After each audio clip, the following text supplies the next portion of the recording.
and I agree, but him whining and complaining. I just can't see that a man. I'm just saying, I've seen Djokovic crack more than once. Under the pressure? On the court, yeah. You don't remember the Olympics? When him crack and him just mash up about 3 different rackets. The other day, him go for mash up him racket again, you know, and pause, you know. Yeah. Well, you know, it's a part of the... No, I growing mean, up in a war zone is a part of the aggression. I'm not saying... that is stored inside, you know? I mash up racket before, you know, so... Yeah, it's a part of the aggression growing up. You mash up more racket than me, yeah, so... Yeah. But even so, when it comes to breaking down people, Nadal on the top. Djokovic is right behind. It's close, but Nadal, I would even say get the edge, it is definitely Nadal. All right. Federer mentally is the weakest out of the top 3. Yeah. But Djokovic now is just... It's different. Has the whole package. Yeah, man. But peak for peak, I think Federer, when him on, is unbeatable. I will give you this though. I think peak for peak, Federer versus Nadal, Federer hands down because of his technical ability. Federer against anybody, peak for peak. No, peak for peak. Novak, for me, when in Novak prime days, Novak could hit winners just the same as Federer. What would you say is Novak's strongest? I think maybe 6 years ago. No, his strongest asset on the court. On the court? How would you give him his strongest asset on the court? Wow. You know what I give him it is? Is elasticity. Movement. Yeah, you can tell me the word, but when I say elasticity, you know what I mean. Yeah. In terms of how him can stretch on the court, get back balls, it's flexibility. It's maneuverability. I agree. So even if Federer tried to pick his pocket, Djokovic can return it because he kind of makes his court smaller. Yeah. But it's just that Federer will make the court bigger. And he's also the greatest returner as well. So because of his elasticity. Because of his elasticity, because he can turn defense into offense. Or if somebody makes a superb shot, he brings it back like he's in position. He's not really stretching to it. So he has way more qualities than Federer. Yes. Okay, so he's a great. And so I'm saying he has a whole full package. Yeah. Okay. But when Federer on, you can't pick that man pocket, man. I mean, that man find a white line, and if you do bring it back, he might find the next white line with the backhand and the forehand inside out. Him now wear down. Him just go.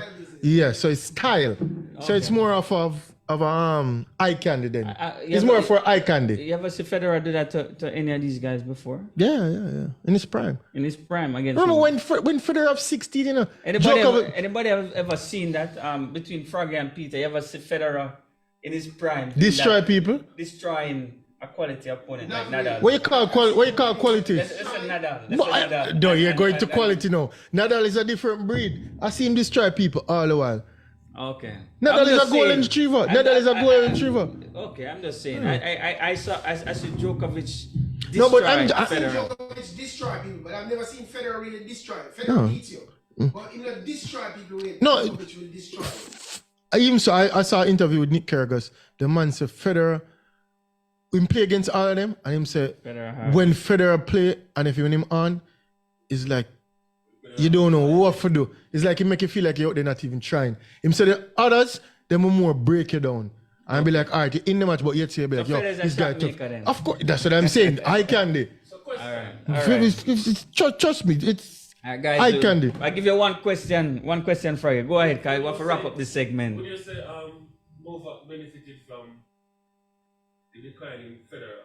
Novak benefited from the decline in Federer? I mean, I wouldn't see it's different. You have like what, 24 now? Yeah. How much he has won?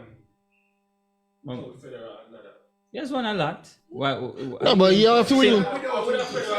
I mean, you have to win. You have to win when you put in front of you. Yeah. The ball play when you play. Federer came to the party in what, 2004? Yeah, so you had more 2004? No, before that. I think before that, 2003. Let's give him 2003 while Pete was on his way out. Sampras. And then we had Nadal came a little bit later, like 06, 07. Right there, right? Same here, right? Then, maybe 09, 010, Novak. That's a 2-year difference. Novak. So I think they were still within that same prime time. Same era. Yeah, I Who is with the same era? All three of them. All three of All them. three of them, yeah. Yeah, that's what I'm saying to Fraggy, that they're all around the same time. Yeah. You know, But- it's just that one started winning much earlier, just like Nadal started winning Earlier than Novak won on the back end, win more on the Novak back had end. to change his diet in order to become a great player. You know, was eating So too you much of attest everything to his diet then. No, a lot of it, a lot of his flexibility. Well, when A lot of- Federer have about 16 Grand Slams, you know. yeah, Novak have like 3, you know. three. Up to like 2010, you know. No, 60. No, man. Yes, I'm telling you. 20, Well, no. Our Peter coming on in about 10 minutes. I'll give him some research to do over there where we talk about that. Sure, when they won the titles, we can go Yeah. try it. I'm telling you, when Federer had about 16, Yeah, Novak had about 3. 16 to 3. Yeah. And Nadal had how many? No, about probably like 8, 9 thereabouts, climbing. 8, 9. Yeah.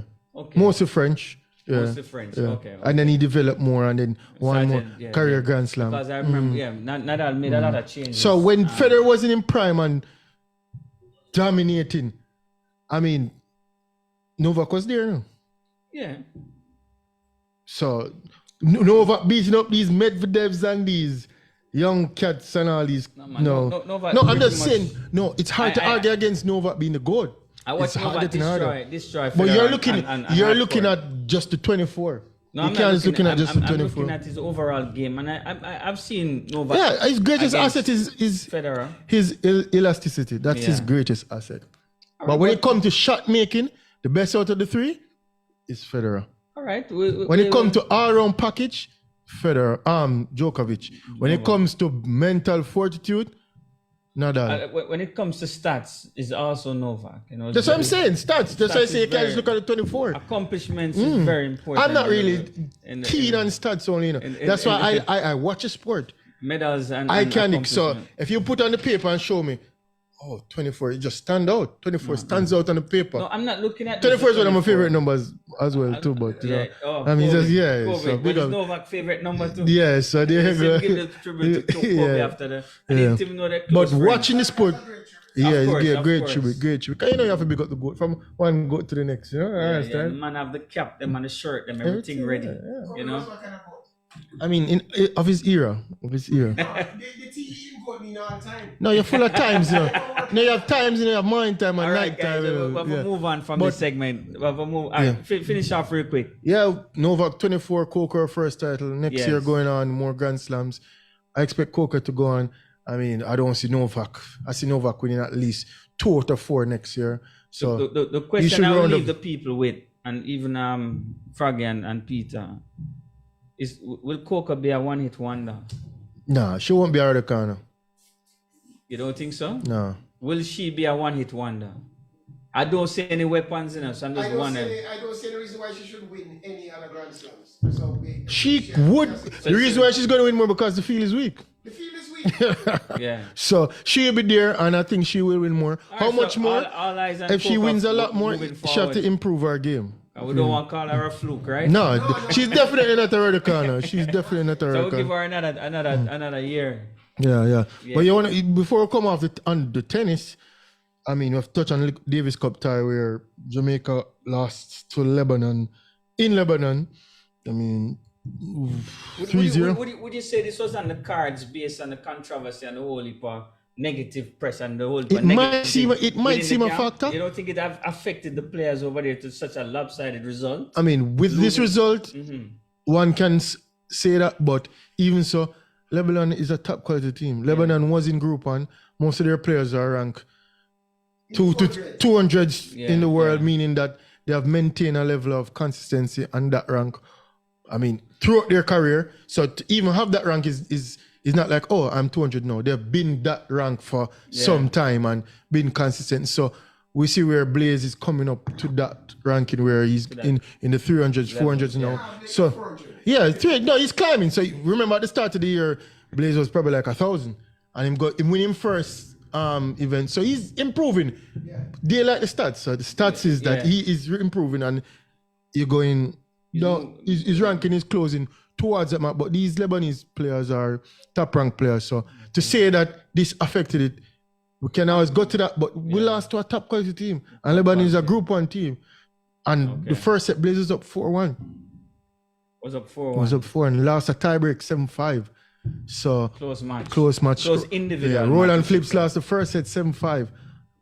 Second set was horrible, just as in Blaze match. But maybe the first set was close. Maybe if the vibes was right in the camp, maybe those sets could have turned in our favor.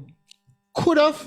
But if the set turned in our favor, we'd probably lose 2-1 as well. Well, that's what I'm saying. I attest it that Lebanese is high quality. And we are getting there. So we are knocking on the door. Close because losing 7-5. So we enter the building and Lebanon being in the building. All right. So we have to get used to being in the building and keep that level and push on. Because you're not going to just jump in the building and go like you're the boss. When No, they go in the building. No, that's my question. I mean, when you're in the building, you can't do anything, because you arrive. So but anyway, congrats to them. region is fun, tough team. So Davis Cup, and I guess we'll try to get them on because they've been on the show more than once. So when they get back and the dust settle, we'll hear what really went on in Lebanon, and that wrap up today. So first leg was yesterday where they played 2 matches down 2-0. We lost the doubles match today. So, I mean, hopefully we can get them on. But yet still, commendable effort and hats off to the Jamaica Davis Cup team. They represented us well in Lebanon and was one step away from going in Group 1. So, I mean, try again and go again next year. So you think the bad blood is settled now? I doubt it. Bad blood not really settled just like that, So we'd like to hear from, the GenSec. I already know you're the GenSec, I think. The GenSec and true. Boy, Google it. Down the leg side. But all right, so that's the wrap up for tennis. Jamaica. And even so, we were drawing close to sports commentary because we wanted to touch on a bit of football before we hit to sports commentary, which coming up in about 3 or 4 minutes. But that's that for tennis. I mean, with the Davis Cup team, with Novak and Coco. I mean, so next up, we'll talk a bit. Not a bit. We'll talk a lot on football because we're going to wrap up with track and field when the Oregon meet closes today. Well, it's a 2-day meet. Mm-hmm. They're down there now competing on 100 meter for females coming up shortly. We just saw the 100 for male, which we'll break down further when the day closes. But we have to go on football. Yeah. So a little bit before. I know a lot of people. The word out there is Mr. Hallgrimson is on the hot seat. So we'll definitely discuss I didn't hear that. that. Where hear that? It's all over. It's all over. Yeah. It's in the streets. It's in the streets. Yeah, I mean, I'm kind of siding with the streets. Oh, see there. Yeah, it was rough. Yeah. Watching the Reggae Boys performance over the international window where we played 2 matches. Mm-hmm. We won 1-0 against Honduras and we draw 2-2 with Haiti. Both of those matches were in the stadium. We went to the first match. Couldn't make it to the second match, but we watched it keenly on television. And the overall performance of the Reggae Boys over the 2 matches, I would give them a grade D-. Is that such a grade? Yeah. Is that such a grade? I mean, we got 4 points. And done. I mean, he just, we are on the top of the group. That's why, D-. With a D-.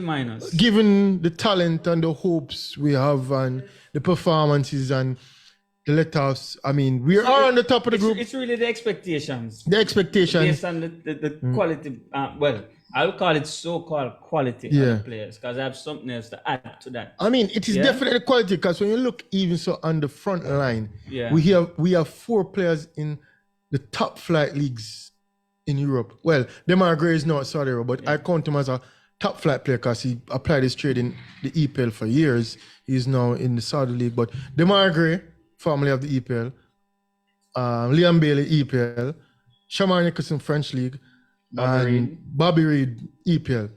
Yeah. And you're telling me we play Haiti and the chances that we even create, and we only could afford to score an own goal and a penalty kick. So the goals that we scored is based out of nothing. And with the 1-0 victory, it was a 1-on-1 with a sweet finish by Demar Gray. So no purpose. It wasn't Yeah, it's like coincidence, right? And we know, like buck-ups who call it. yeah, the players win, Flux. the players win, and the coaches lose, right? Yeah. So everything will come down on the coach. Yeah, so we will discuss that. Yeah, because we're going to discuss that because we want to hear sports commentary first. So after sports commentary, which is up now, we're going to delve into the Reggae Boys and what went on and what we expect in the future, because we won't carve heads on the show. You know, we like to carve heads on the show. And so, I mean, Reggae Boys, I'll tell you. D-Man is kind of rough, but I want to hear from Peter now, and is that time, sports commentary. Sports commentary. Take it away. Greetings. Welcome to Sports Commentary. This week, I've been told not to make too much social media things, so I won't be talking about watermelon and or any of those other controversial subjects this week.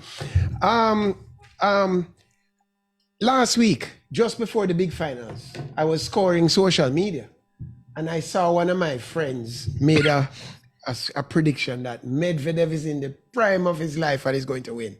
And I felt good, because that person is notorious for always picking the wrong person. And so I must say I was ecstatic when he posted that Medvedev was going to win, because I knew surely that Djokovic would have won it. Sports commentary, we all were saying Djokovic last week. So on the prediction business, you know, we did pretty well last week. UFC, I didn't do so good. Last week, one of the biggest upsets in UFC history occurred. The style bender, Israel Adesanya, went up against Sean Strickland, who is, to me, as straightforward as they come. And style bender got punched out because he didn't bring the energy. Every fight that you're defending your title should be like your last fight, you know. Every race, every final should be like your last finals. And Stylebender was not putting out the effort at all. He didn't look like a star to me. Even from the fight, he was flat. And so he deserved to lose. And as did I deserve to lose, because, you know, most experts predicted.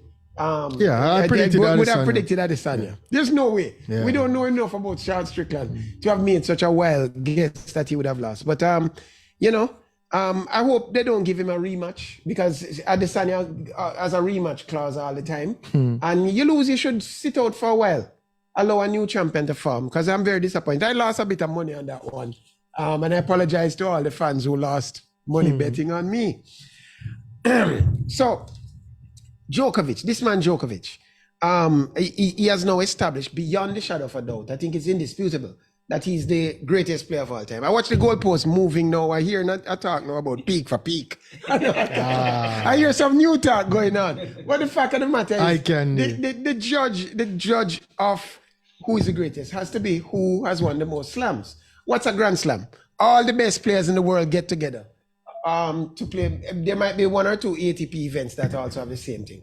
But to play, to determine who's a champion on whatever surface. So the US Open used to be called the World Championship on concrete. The French Open was the World Championship on clay, and Wimbledon was the World Championship on grass. Wimbledon being the biggest tournament of all. And so the man who wins the most of all these Grand Slams is considered the GOAT. And when it was Nadal 2 years ago, I said Nadal is the GOAT. And now, after watching Djokovic, who I'm not a personal fan of, I don't believe in a lot of things Djokovic believes in, but I've been watching him win, and this man knows how to win.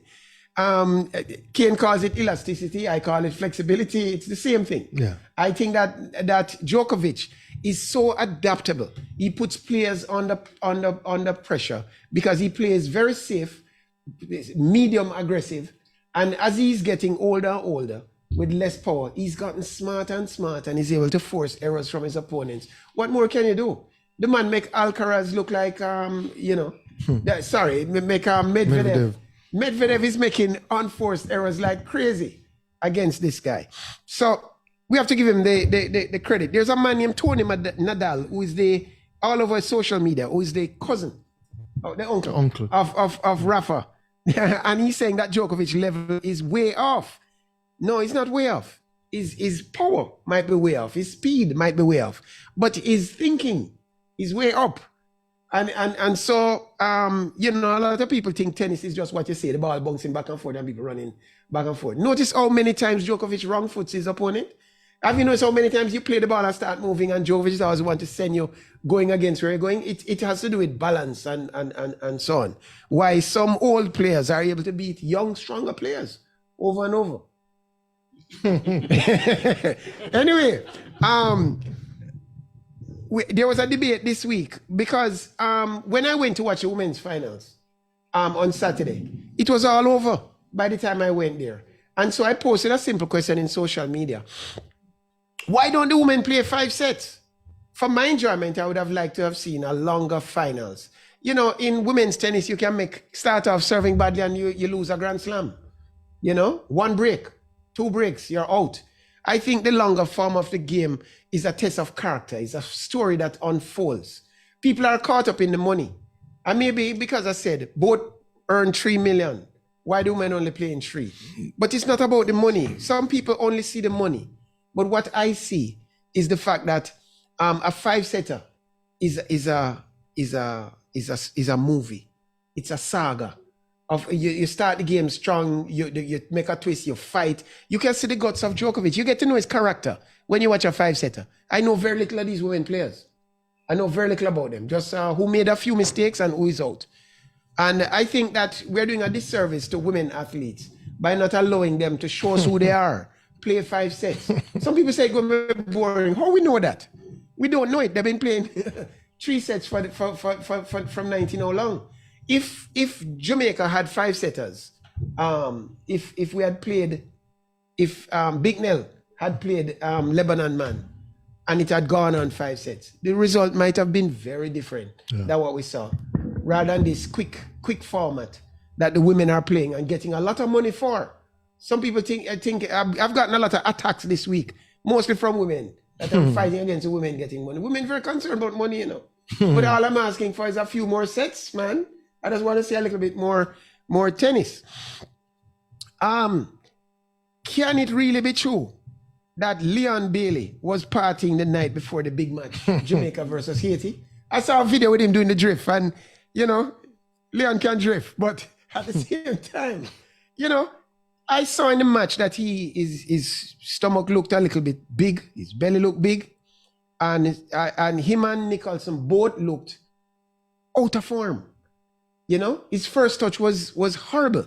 The commentator kept saying how bad the first touch of Jamaicans was. It is true that the surface of the stadium was awful. Yeah. I thought the surface was horrible. I thought the ball was bouncing around, but then Haiti played on it as well. And they were able to find a way to exploit Damian Lowe, they were able to exploit his poor marking 2 occasions and score good-looking goals. And Haiti could have, in fact, had the winner on a couple of occasions. And I am notorious for having called for the coach early.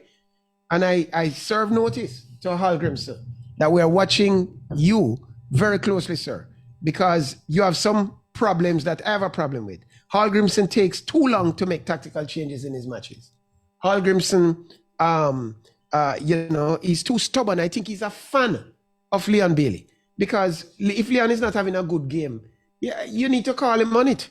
And I don't think we did enough of that. I think the coach is not watching the game and trying to make a difference. He, you know, whisper. Why are you giving the youth 10 minutes, 15 minutes every game? What's the reason for that? I don't think. You know, I'm not saying you should overwork the ballers, but Leon Bailey was flat and should have been substituted. Another man who's being overworked is Messi. Messi is playing way too much football. I watched Messi play US MLS, and by the time I check in, watching back a replay, he's playing another match again. And I think it's like 2 matches a week he's playing on MLS. Doing well though. He's doing a great thing for the game. But his bosses are milking him for all he's worth. Good thing now, he went to Argentina to play. What league is it they're playing down there? He had to play a match for Argentina this week. And they did the right thing. They rested the big man. Yeah. And I'm saying, yeah, you know, that was good. And semi-finally, congratulations to Hugo Calderano, one of our table tennis players from Brazil, on winning the Pan Am game. It's a 1-horse race. But at the same time, the only thing you can do is beat the man that's in front of you. So Sports Commentary congratulates Hugo. the women's game I didn't watch too much, so I can't really say much about it. Much like the women's lawn tennis game, where I can only hope that Coco game improve and we can finally get behind somebody and watch them dominate. Like Swantek play high level tennis. Swantek looked like she was going to be the thing there. Yeah, and any minute now, we will find out if I am correct and if Ilian is back. But I still think Sharika will win this race. Ilian is going to come second, and I'd love to see Shakari come third, hugging up the brands. Can it happen? No, that's what you would love to see. But Yeah, what you're predicting? My prediction is that Sharika is going to come good in this one. And then Shakari second. Shakari will second or third, and I'd love for Ilian to come second. Oh, well, Yeah. well, But who knows? In a few seconds right now? Yeah. That's worth commentary. What say you? Yeah. Big track meet there going on in Oregon. But as I said, it's about to close for the day. But after we talk about football, we'll touch on the track and field. But do remember now, the phone lines are open. 1-876-552-7406. And that's via WhatsApp only. 1-876-552-7406. Please feel free to call in and chime in on any sporting topic, whether we are talking about it or whether you want to bring it up. We're all ears. Yeah. Everybody knows it's kind of silent because the big race is about to happen. Yeah, but the show must go on and we have to do the show. The 100-meter finals is about to start. It's on the way. Yeah, but I have Sharika winning the race too as well in a good time. And as usual, I'm constantly. I know. We're going on to football, but let me say this. I told you guys that Sharika Jackson is the fastest woman on the planet. There's nobody can tell me that she's not. I'm sorry. You wait till I predict it. Yeah. Sharika just won the race. Well, we're more going to go on the 200 meter for tomorrow, hoping that, Yeah. I know Sharika is the fastest, regardless of the results over the last the World Championship final. But good race by Sharika running 10.70. Talu second. And Thompson third. So I wasn't far off. Yeah. Ilian third. 10.79. Ilian is back. Breaking the Shakari running again. Shakari running 10.80, coming in fourth place. But hey, what? Natasha Marcy running a personal best of 10.85. Whoa, I think it was a sub-11 race. Wow, that's a big race right 10.85 from Natasha Morrison. That's a big time. 10.79 from Elaine. Well, it's Oregon still. Yeah. It's a quick time. Yeah, but what it shows you is the incredible sports prediction ability of the country. Yeah, just like Adesanya last week. Yeah. But 10.70 is a remarkable time. A top time. We're always looking for these races to see PBs. Peter, I want you to notice how Sharika was pumping through the line. Yes. And I've been saying it for a while now, all season. What time did she run in the finals? I'll predict 10 in the finals, 10.7 something. 10.72? Yeah. But I'll predict this now, that she will win the double next year. She will win the double next year. 2-4? 2-4 double? 1-4 double. 1-2 double. Sorry. I'm sorry, again. If you follow the trend, Ilian Thompson era is getting fast. Just and fast. But remember, say her season basically just kind of kicking off, True. Yeah, because everybody is at the back end where they're tired legs and all of that. But 10.79 season best. Yes, I've seen Talu running a long way. Talu 10.75. But 10.79, 10.85, Natasha Morrison, another PB. Wow. Yeah. We saw Johan did something like that towards the end of the season when he won the 1926. Yeah. So it's normally that little spillover. But anyway, Sharika will double next year. I was never a 100-meter fan of Sharika, but I don't think Shelley will recover fully for next year. Why is that? Why don't you think she recover fully? I'm giving the title to Sharika right now.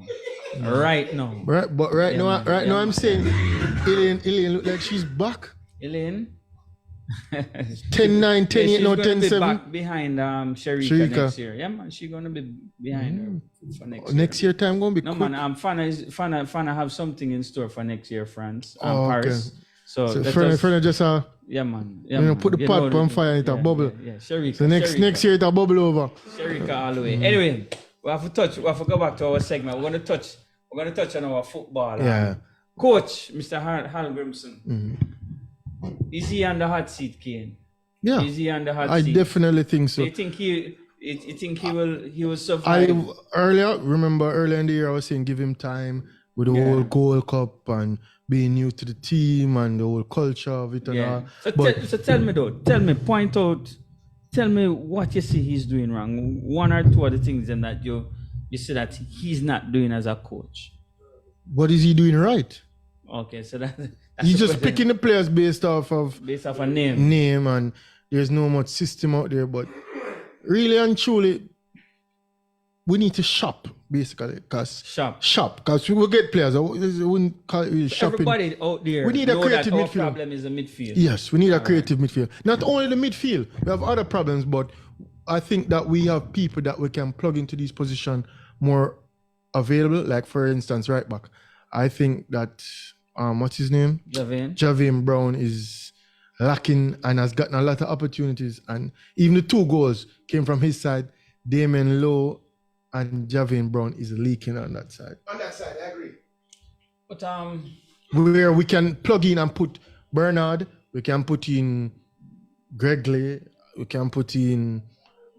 They got a right back that didn't play. I forgot his name. But we have people that can even. Fill in a substitute or even try in that spot. In the midfield, we will have no creative midfielder. So it's not like, all right, this one don't work out. All right, we have 5 to choose from, 5 of them not good. We not even have nobody there for saying, all right, that person is going to play that role and be that creative midfielder, but they're not doing a good job. Just like we can say, Damien Lowe over tackles or wants to make the final pass because him feel like him is Kevin De Bruyne. Yeah. Damien Lowe feel like him is Kevin De Bruyne. Trigger feel like him must make some big pass go right across the field every time. But then again, even so, we do have the midfielders for them to pass the ball to. So what they're doing, they're trying. You think Leon Bailey feels like he's Neymar? I think he feels like he's next to Jesus Christ. I think he feels. Yeah, I even saw something on Instagram earlier where they'll be like, they ask the football players to, if you would choose, create your own football player, legs, body, and head, in terms of, and I see football players picking, like, all right, legs because Kyle Walker, because he's the fastest. Body because Traore, because he's strong. And head, Kevin De Bruyne, because he's smart. Liam Bailey asked a question. Liam Bailey said, me. Because I'm sexy and all of that. I found it funny. I think he did it as a joke, but I was like, wow. Yeah. Hey, you have to have confidence still. But in all fairness, I everybody cussing Liam Bailey. You should see it. It's on Instagram. What's the real problem you guys have with Bailey?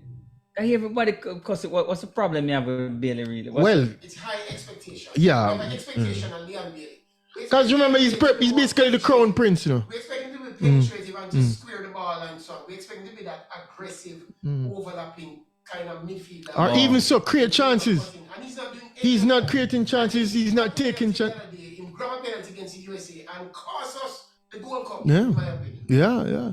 And his first touch is poor. If you're not confident, don't take the ball. His first touch is poor.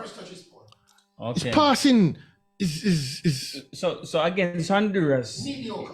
All right. Let's just go to the first match on last week Friday against Honduras. Yeah, we scored a goal against the runner play. Bailey and the team. You mean Bailey and the team or the team? The team. Because for one, Bailey has not produced in the colours so far. Okay. So even if you touch on one match, all the matches, but then again it's based off expectations. And then again, I think he has the feeling that he has to play. And he has to play 90 minutes. Because I see where DeMar Gray is having a better game, and you choose to make a substitution, and instead of no, he look upset. He look upset when he come off for the pitch. Both times. I want to tell you something. That one goal is really a DeMar Gray shot. A low cross. It wasn't really a shot on goal. DeMar Gray is the only penetrative player we have. I agree. Yeah. I agree. Yeah. I think he's the most skilled player that we have right now. And I see where the coach wanted to make changes, which I think came 10 minutes too late. And he chose to take off DeMar Gray and leave on Liam Bailey. Why not leave on Demargre and take off Leon Bailey? Do you think it's time for the coach to go? So maybe You ready to serve him notice, or you think it's time for him to go? Serve him notice. Serve him notice. Serve him notice. Make him know same of step up. Of course, it does more I'm gone. What is this? No, but this guy. No, he's saying all the right things. To the tourists. No, he has some things that some things about this coach that I like in terms of the things that I'm advocating for. You know, he wants some changes in certain places, but then again, in understand that Jamaica is a third world country. But is that his job though? No. Well. Is that his job? He's complaining a lot about. His job is not to advocate. He can go get that job and advocate. But being the technical director, the coach of the Reggae Boys team, we want to see some progress. He was complaining about the fact that they keep a concert. They kept a Chris show Brown? on the field. The state of the field is a problem for him. He has been complaining about many other things since he Are has. you saying he complained that the field was not satisfactory before? Of course. But even so, about the field was awful, yes. But I see Haiti and I see Honduras controlling on the same field, making good passes on the same field. That is true. Let me answer. I see Haiti control and build up and score a goal and even hit the crossbar. Remember that crossbar? Yeah. The one-on-one. Haiti get over finish off, you know. Of course. We're lucky to salvage a point from that match, you know. So I see Haiti knocking on the same field. On the same field. The expectations, don't you think the expectations are a little bit too high for the players? No. It's in my opinion. I mean, our expectations coming from 98. You know, I took the job. Hall Grimson looked and said, we have players from West Ham, players from Aston Villa, we have Jamaicans. But that's the problem. I think that's the problem. The name ball of them. I don't think that because you play in the EPL you're of any real quality. I think a lot of these footballers, it can be right place, right time. A lot of these footballers can be marketing that get them in. Not saying you can't. You're not a good footballer. Are you saying that Mikel Antonio is not Division 1 quality? Big baller. What I'm saying, Peter, is that. Are you saying that hold on. Yeah, sorry. What I'm sorry. You're saying Andre what I'm saying is that a lot of MLS. What I'm saying is that a lot of these players that apply the trade in the EPL, I think they're average footballers. I don't think they have the touch. I don't think they have the skill.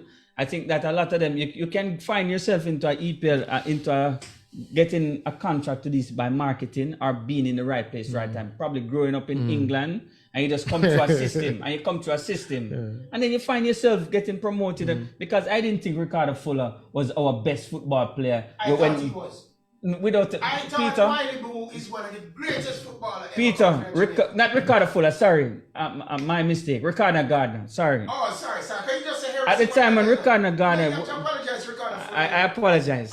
Right. Fuller is a big man. But I didn't think that Ricardo Gardner was our best player at the time. So sometimes it's not just... It's not because them apply them trade and them play for this EPL team or whatever. That don't mean anything to me, you know. If you can show me say you can control the ball. When I watch these players, as what Kane said, them don't have no touch. None. They have no touch. So I think that the expectations, just because them apply them trade over there. We play 4-2-3-1 supposedly, right? Yeah. The two central defensive midfielders. Yeah. All they want to do is just tackle. They don't want the ball at the field. Them hide from the ball. They don't want to come for the ball. They don't want control it and them don't want pass it. So maybe you shouldn't be How can you be in the middle of the field and don't want to come for the ball? Whether you're a central defensive midfielder or not. They're afraid of the ball. Lati Bodier and Casey Palmer, they play for commentary. I don't know if it's a package deal. That two of them now is an experiment now where two of them have to play because they're used to each other and it's a tandem. But they're out there and they don't want to come for the ball. Them don't want dribble and them don't want pass the ball. Yeah. And if they do that, they give away the ball. As them get the ball, they want it. That's why Damien Lowe and Javier Brown. Maybe they're doing too much because they don't have a middle. So maybe we shouldn't blame Damien Lowe so much. The two defensive mid, they said they're out there to break up plays and tackle. Fine. But what do we do when we have the ball? Because we're playing Haiti, for example, and we have, say, 70% of the ball.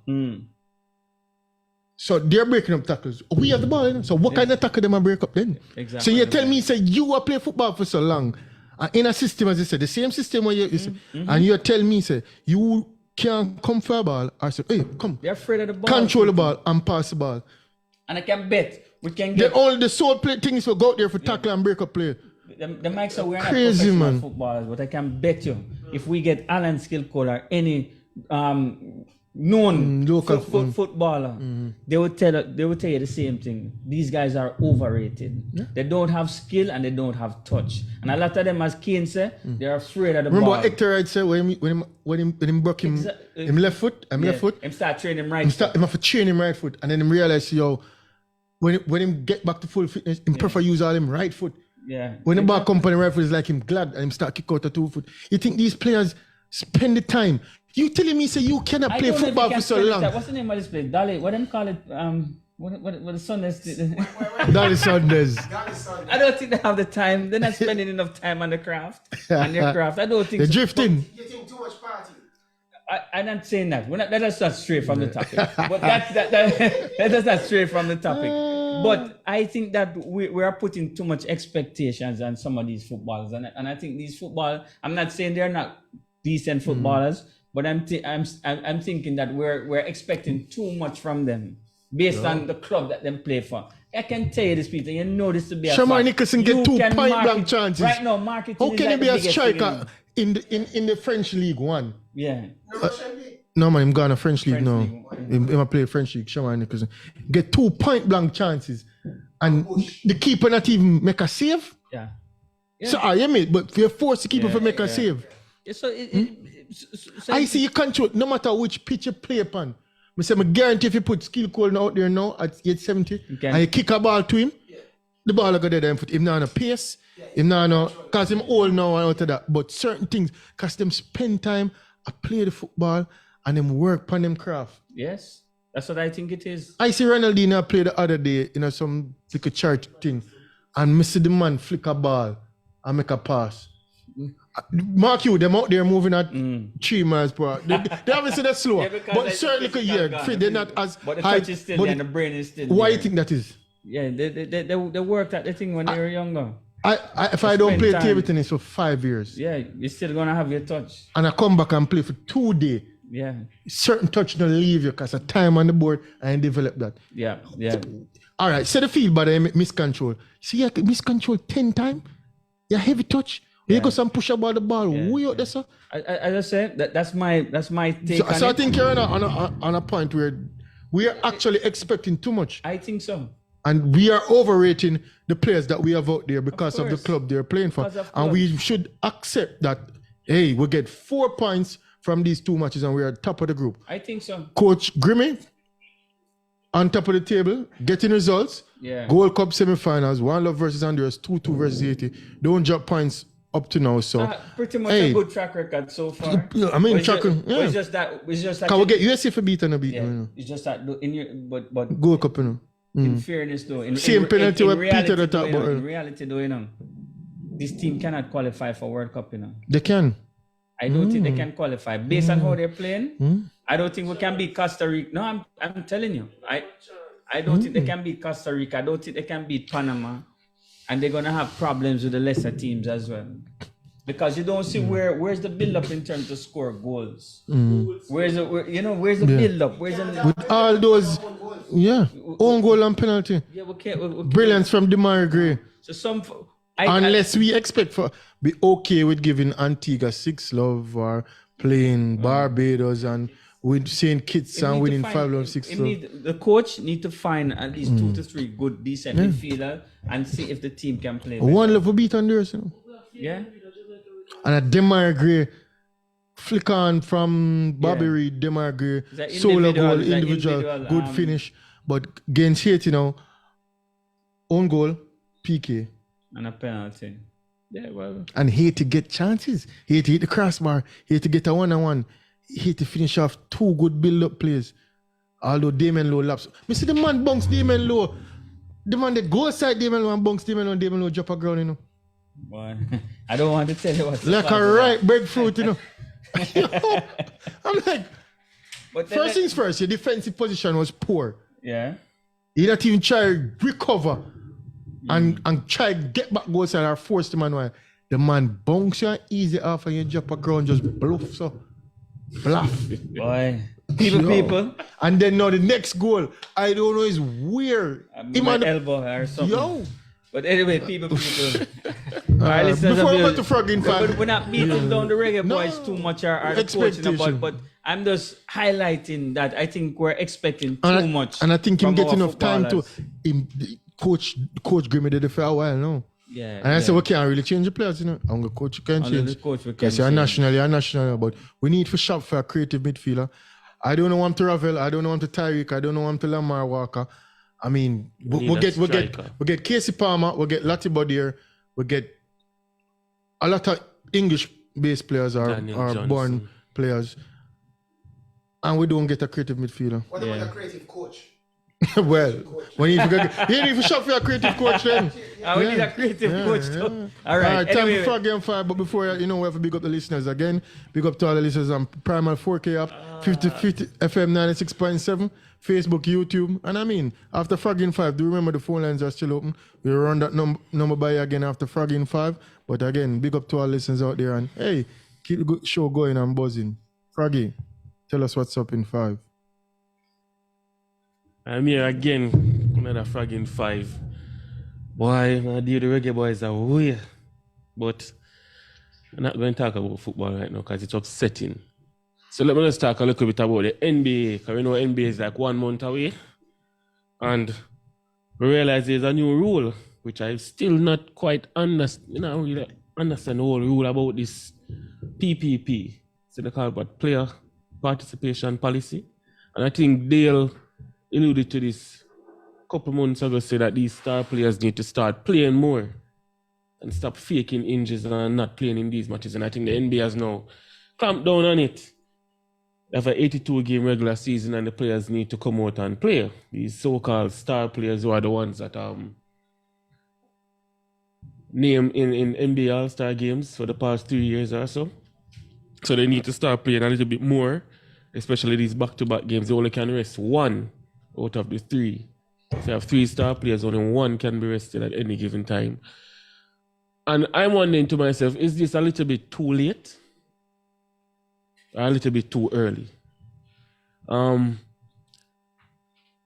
They are star players, yes, and they're earning this big whack of money, but why now? Why now you decide that these players need to start earning? I think they need to go to a policy where you play and earn. If you're not playing, you're not getting any money. It's simple as that, because in all the rules that they have just created, there's this one clause in it. If you're injured, the rule don't apply to you. But then throughout the season, players that have been injured, and this is the reason why they're not playing. They say they're injured, they have a back injury, they're not playing this game. They have a toe injury, they're not playing this game. Oh, my finger hurt me, I'm not playing this game. So they use the injuries as means to not play 3 or 4 or 5 games out of the season. Before a major injury happens, then you're out. Damian Lillard, half of the season play last year? Or so? Kawhi is the same thing. So, I understand the rule, I understand the policy that they're bringing in, but is it really going to change anything? Will it change the concept of the NBA? Is it just a case where they just want the fans to come out and holding the players accountable for these fans who are coming and paying their money and paying respect to them and saying, hey, we'll come to see Curry play this game and Curry is not playing. I think there was that game a couple years ago with San Antonio with Tim Duncan and Ginobili and a couple other players, and it's on the night of the game. They were traveling down to, I think, Indiana. And on the night, these players decide that they're not going to play. And how the fans know is when they saw the 3 players in Chick-fil-A line looking to get some chicken. They saw the 3 players, they're tweeting and saying, hey, the guys are here in Chick-fil-A and the NBA game is playing across town. So, I understand the policy, I know what they're trying to commit, but will it change? Will it change anything in regards to the players playing or not playing? Because they're going to say that they're injured. And that's my Frog in 5. All right, Frog. All right, that's Frog in 5. Yes. Touching on the NBA.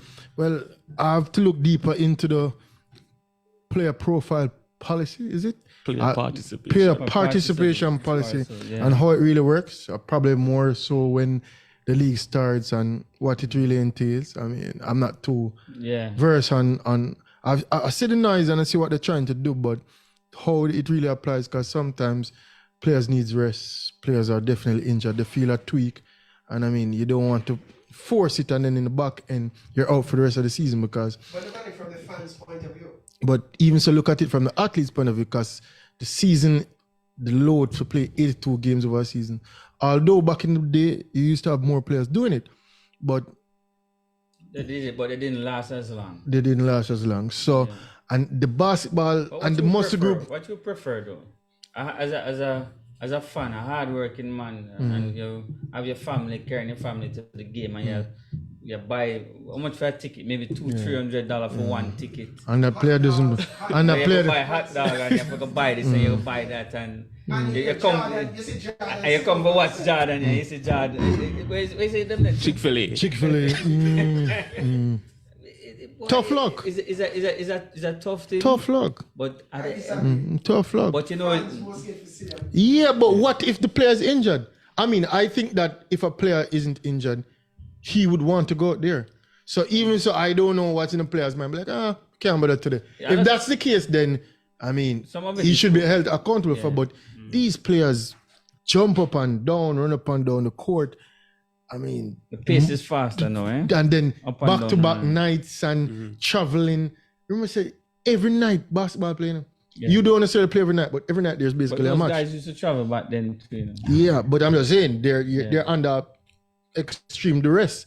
So there's fatigue, there's injuries, I think this new generation, I think it's easier for them to play back to back than the guys them from back in the easier flight time, easier traveling. Because a lot of them travel commercial flights back then. You know, now you have your own jet, you have your own space. You can. But even so, they're trying to create our optimum bubble where everybody plays 82 games. You can't play all 82 games. I don't think they're trying. I think they're trying to force them to play maybe 90%. So I'm just saying, if for instance, Michael Jordan plays 80 games out of the year and misses 2 games, it's going to be tough luck for somebody for those 2 games. Of course. So I'm just saying, that's why I said tough luck. But the percentage is smaller than if you miss 20 games. Yeah, that's what I'm saying. I think that in your families. contract, though, what they should apply, if you don't play 60 games out of the 82 games for the year,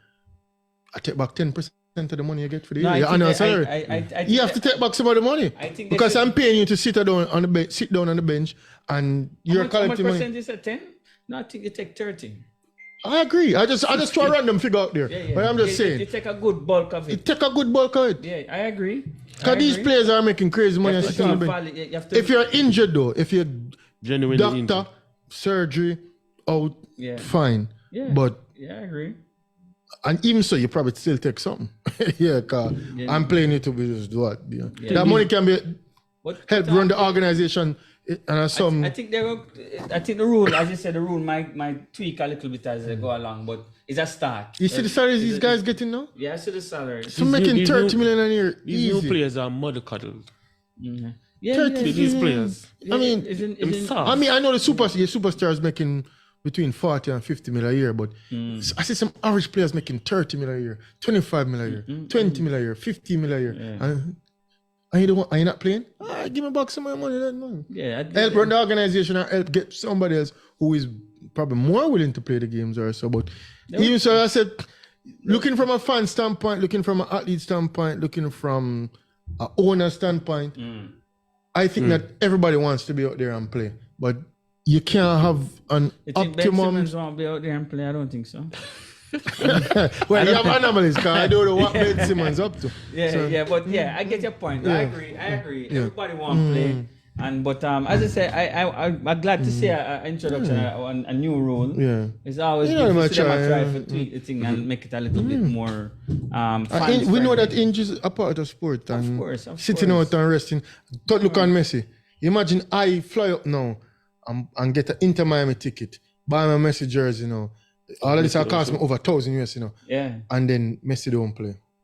Yeah. Because As Peter just said, yeah man, rest the big man. Peter just say rest the big man. Load management. Load management. Peter just say rest the big man. What's happening in the MLS? Yeah. You have to get rest at some point. Messi played 2 matches and played the first match against Ecuador. He rest the next match. That's why I like Maradona. I'll go back to the football. That's why I like Maradona. Maradona never cared about rest. Maradona was in love with football, you know? Yeah, he worked great. Yeah, but something else in the Maradona system. Something else in the system. The latter part. All the parts. That man can't tag, man. When we asking that question, to be honest, right? And you know the 80 substance different. Sportsmen of today and sportsmen of yesterday. Who you think they genuinely just love the sport more? Yesterday. No, easily yesterday. No, it's a business now. It's a straight up business. It's a straight up business now. So them man they just love for play. When you see somebody get MJ traded, just love for play ball. How much Kobe just love for how play much ball. games Michael Jordan miss? hey, nowadays I looking up and I see people get These traded guys don't or love it transferred, like you know.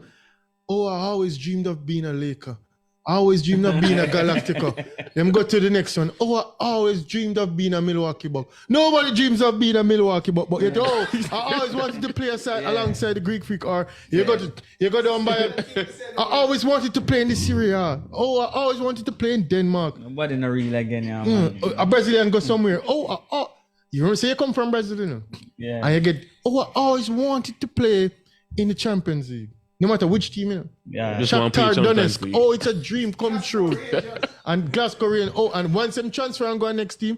Oh, I always wanted to don the Arsenal colours. You know, I always grew. I watch. Then them go leave Arsenal, go Chelsea, rival club. You know. Yeah. Oh, Chelsea growing up, I used to.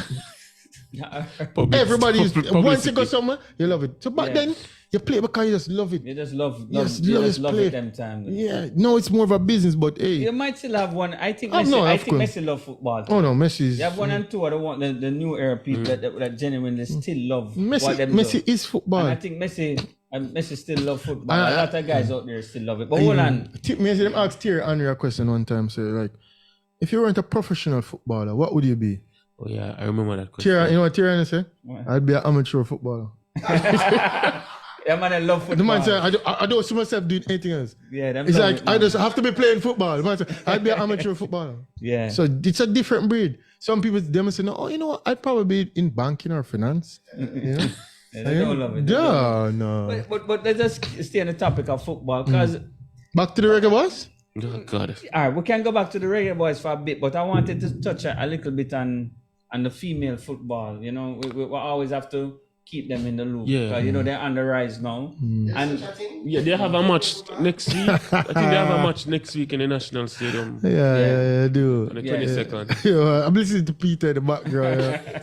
I mean, next week is there, right? Next week, 22nd. I'm trying to remember, you know. But anyway, it's in the National Stadium. The Reggae Girls Canada. will be playing It's Canada next week. Okay, and still on the topic of the females, is what since I know Froggy, you're very in the loop with this one. What's happening in the Spanish female? What's happening down there? Because we hear the president was fired after the coach. Yeah. And then they had a standoff in terms of the starting of the league. Exactly, the president resigned. Resigned. The coach was fired. Okay, so that was the latest. So what's happening with the league? I hear that the females are protesting for what? To raise the minimum wage. That's what's happening over there in the Spanish league. You know, equal rights. So they want more money. I guess seeing that they won the World Cup, I think they are protesting that hey, they should get more pay and. Regarding everything that took place, the whole harassment situation, and they're using that as their little needle to poke and say, hey, this is what we have been going through all along. We need more. We need more. Yeah. So Ken, what do you think? Protection. What do you think? You think them asking for too much? In terms of it's a worldwide thing now, and I hear in most of the league is the same kind of talk that's going on in the league. You think they're pushing it too much or what are they asking for? What are the reasons? They want to raise the minimum wage for professional female players. Everybody wants a raise up here. Okay, so they're well. I'm sure Peter wants a raise up here, even though he probably pays himself. Wouldn't you want a raise up here? Oh. Everybody wants a raise up here. So it's within. Do they deserve it though? having won the World Cup. Yeah. Why not? Why? Because I think they're probably on a high now. So Yeah. Where will the money come from? What really pays sports? Funds. Sales. Sales. There you go. So but if they do have the funds or the sales, are the sport growing in terms of that? It is growing, yes. But to that grand scale where it's going to raise. I think they can probably take a little from the male side to help with the female side. Will they do? Within the Spanish league. Will the men offer it up? I think it's about the owners. The owners. It's not. I don't think it's about the players really. It's about the owners. But even so, if women jump on board, then that will be fine. Women need to follow sports more. Women want razor pay in sports. Women don't even follow their own sport. That is the point. Is men watch all the sports, even the female sports. So if the women come on board and say, "Hey," because they like to join up on the female. Because the World Cup, guys, the World Cup rating was high. I'm probably the highest. It was pretty decent. I'm sure. I don't know the numbers, but I'm sure it's the highest it has ever been. Yes, I think they're using this opportunity. Well, it was somewhat a bad. What happened in terms of the president? That was bad. Still, that wasn't good. And being that you just won the World Cup as well. But I think they're using that to kind of as leverage to get what they want. They had a standoff. I don't know if they've gone back to playing football yet. One they didn't want to. But I think what they can do, they can somewhat take a little from La Liga, from that section to kind of to assist. Of course, they can do it. Do you think one of the ways they can attract more persons if they could play a female match before the male game? Oh, double header. Oh, you mean like a like an undercard? Yeah, you're trying to join like girls champs and boys champs. Yeah. So you just play the female match as the little curtain race and then the male game play after. I don't think it's a bad idea. Will even go before. They just wait till the main match starts. No, I so you, how you gonna force him to come out? Chris Brown. When I say nobody, you know, I don't mean nobody really, you know. I ain't say nobody really. It's the same set of people gonna go. What we could do is play the first half men. No, you guys, no. Froggy, I agree with that idea. But they used to do it out here, but they used to play like the under 17 and under 21 matches before the Premier League games. And that it fed. It's the same set of people going to go to matches. Yeah, but at least you'll get more crowd. Yeah. No, and the ticket sales can change. They can boost. They can hike the price of the tickets, and the difference between what the male ticket was versus what the female ticket is, and the difference between that, you can just shove it off on the females. Whatever the difference in the ticket pricing is. So the ticket before was like $100, and now because the double header is $150. Well, a regular female ticket would cost like less than that, like a $25. Like. So you're forcing the people to pay more. Merge the merge league. So you're forcing people to pay more then? Because if I pay $100, you're not forcing them to pay more. I paying $100 to watch a football match. One game. I'm good at that. But I still gonna watch one game. And you're forcing me to pay $150 now. But if I don't want to watch a female game, that is on you. So I'm going to watch football for one match for an hour and a half, 2 hours. The next match for 2 hours. So I'm going to spend 5 hours out of my day. Because I have to travel, commute, there's going to be a break. 5-6 hours out of my day to sit down in a stadium and watch football. Yeah. If I love the sport, yeah. I still going to go one match alone. I'm not going to go the first match. You're not going to go the first match. How am I going to go the first match to do what? It's a family day outing. You go to Emancipation Park if you want that, man. That's the same set of people. It's a little bit long. It's like a baseball game. Well, a really short baseball game. Because baseball, you know, if it's not a big, here where you can do it. If it's a semifinals or a finals. Oh, you mean like a later round match? Like a later round match, but you can't do it for the whole league. The whole league, okay. When we go to Stadium East and watch a Manning Cup match, if Jonathan Grant and Tivoli playing the first match, and Casey and Calabar playing the second match, I am only going the second match. If Georges and JC playing the first match, you'll go the first match. I'm going 2 matches. 2 matches, yeah. Because there has to be a pull. There has to be a pull. Yeah. Why am I going to go to just a double header all the time, you know? But if the first one do have a pull, it's not to say it's not because of him, but you have to have a pull. Yeah. So if it's a later round matches now, like say Champions League Women Final, you can play it at the same time. Yeah. Or it's a clash, like say Barcelona Real Madrid, female Barcelona, Real Madrid, female. You can do that, but you cannot do that. You have to have a pull to do that every week in and week out. Well, I agree. That's what I'm saying. So that's my outlook. You have to find a way, though. You have to try to find a way and boost it. You have to try to find a way and boost it. How about improving the quality and get more females on board to watch it? The quality is improving still. Yeah. It's improving, but get more females on board. Get the females to come out. I think get the males to support it more. The male support it is the male supporting. We're playing really high quality football in the next 10 years. You know what I like about this show? That is recorded, you know. I think it's next 10 shows ago, deal. And 10 shows ago, deal now, you know. It's a different deal, you know. The evolution. You see the difference today. I don't know, Peter, I don't know where him disappeared to, you know. But remember before, it was sort of like bashing this whole thing now. And now he's looking into the future, into his crystal ball and philosophical. Where did he disappear to for those 3 episodes? What's happening, you know, and I can see clearly now. Yeah, you go, wherever you go, there was a crystal ball, you know, because, I mean... Yeah, this is vast improvement. Though, I see a pattern developing, and I think that the standard of football for females, I think it will improve within the next. It can't get much worse. It can't get much worse. Yeah, so it will improve. So next maybe 8-10 years from now, trust me. I think. And I said, when it improves, you're gonna have more pull. Of course, you're gonna have more pull. Hence, as the regular girls with this historical run around 16, I expect more people in the stadium. Right. If we went to the World Cup and didn't have that or those results, let us see if with those results and the attendance at the stadium. If it can pull more people. All right. I think they'll get a decent. I think they'll get a decent. Of course, off this topic. I forgot to get onto the track and field. But go ahead real quick, Peter. You think the US women's national team is stronger this year than it was 4 years ago, 6 years ago? No. I think they're in a transition. I think they're in decline. I think USA women's football 10 years ago was way better than 6 years ago and way better than 4. I think it's the same. People just catching up. I think it's catching up. It's the same. That's what I was thinking as well. It's the same.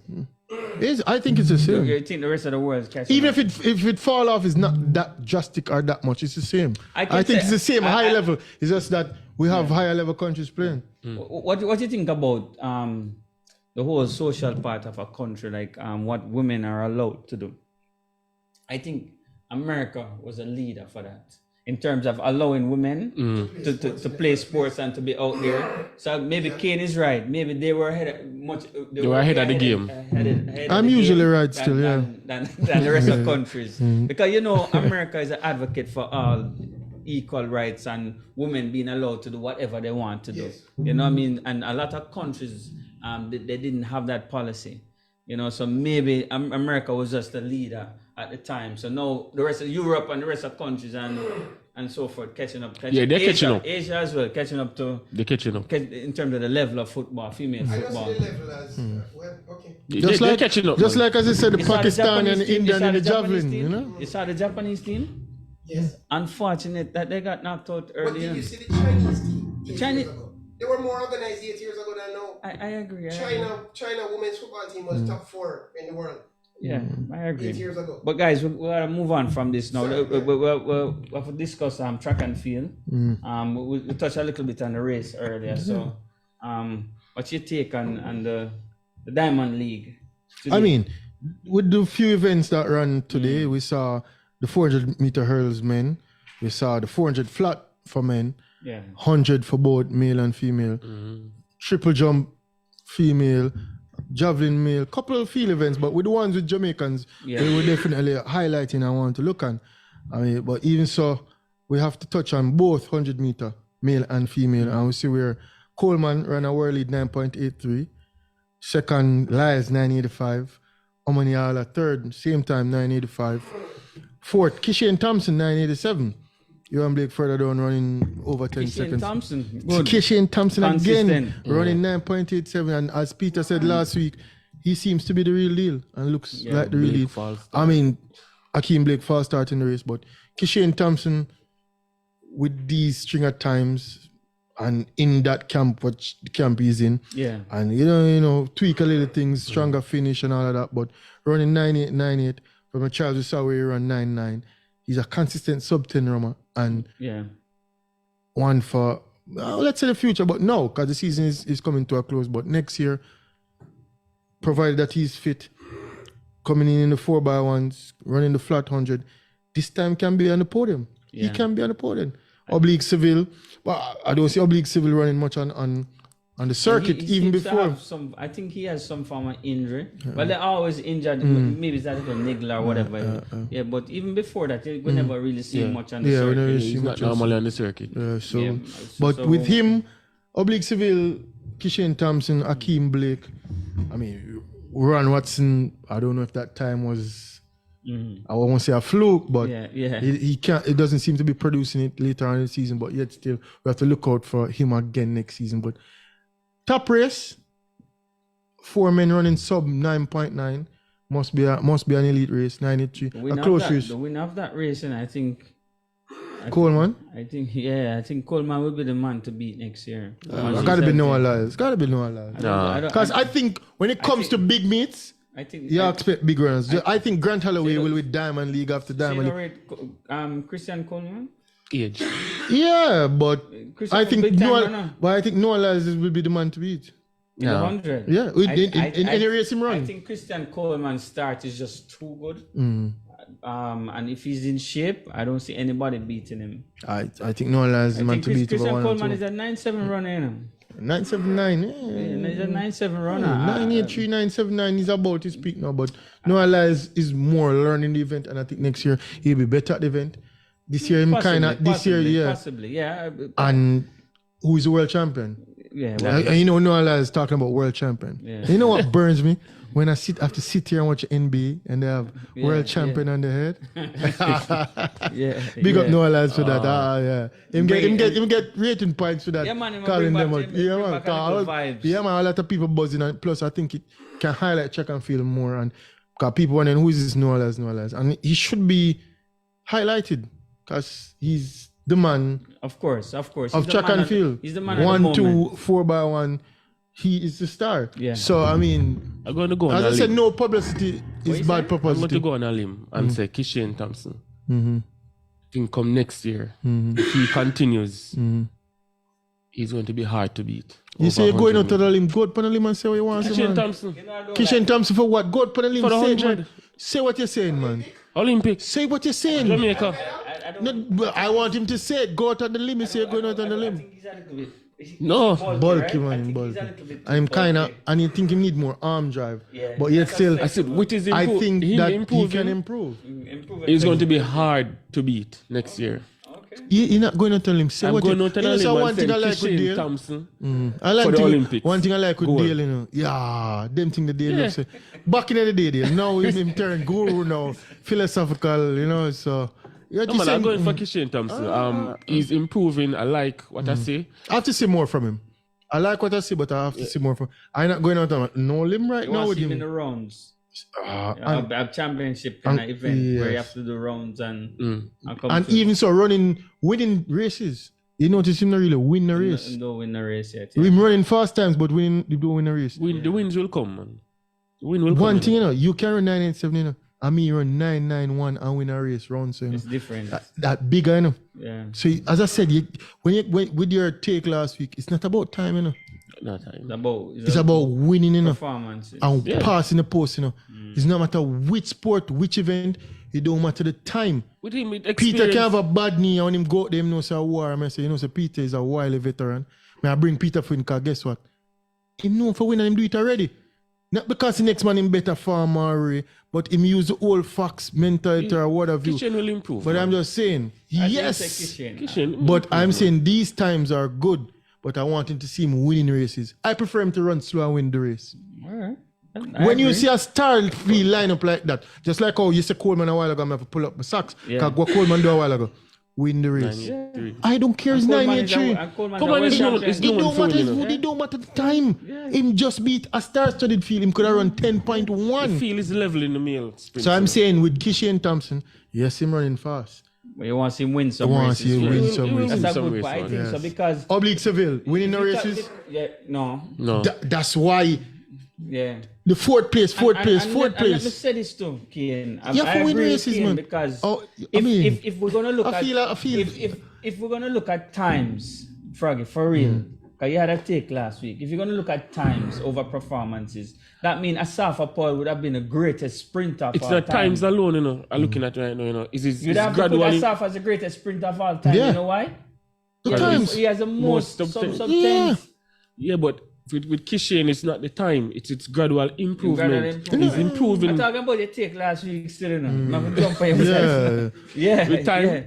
Yeah. I think it's right. It's about performance. It's about not performance. About, you notice Bolt has never Peter. mentioned anything about time. Peter, mention time. wherever Bolt they will go, we win. need to send him back so him can. He agreed with me a lot. He's like him start see the light that shining. Yeah, he agreed. Usually it's me versus him, but he agreed with me like that means him It's the same. him on the brighter side now. For next year, I have Elaine as my top, you know.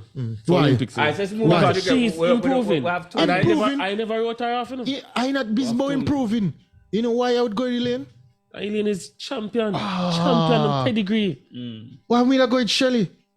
Why me not go with Champion Cherry over metro. the 2 and not the 1? Yeah. You have to do it, man. You have to win races. Why you think Shakara win at World Championship? Because the string of races before, she been winning. Yeah. You don't just jump up and win, so you know. It's not times are qualifying Nah, distance, jumps man. and distance. That You ever jump. line up in a field later when you look at to your left and your right, a pure big man. You know who pass the post?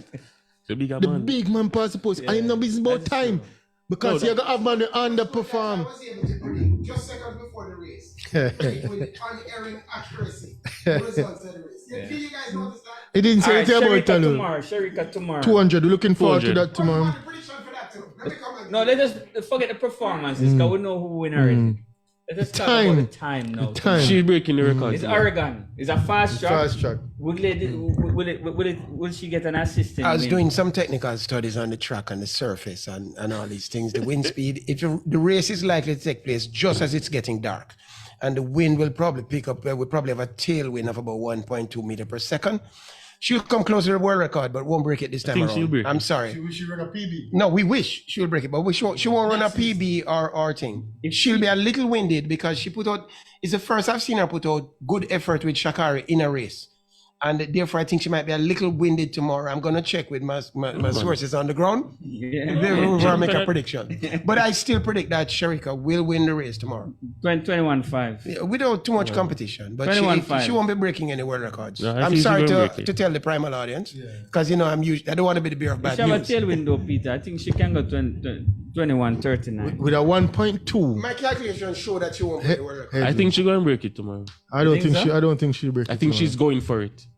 definitely going for it. but I Going don't for it. think She's not going to hold back anything tomorrow. Yeah, in a box, But I no. think she's going for it. I think the season too much under her legs now.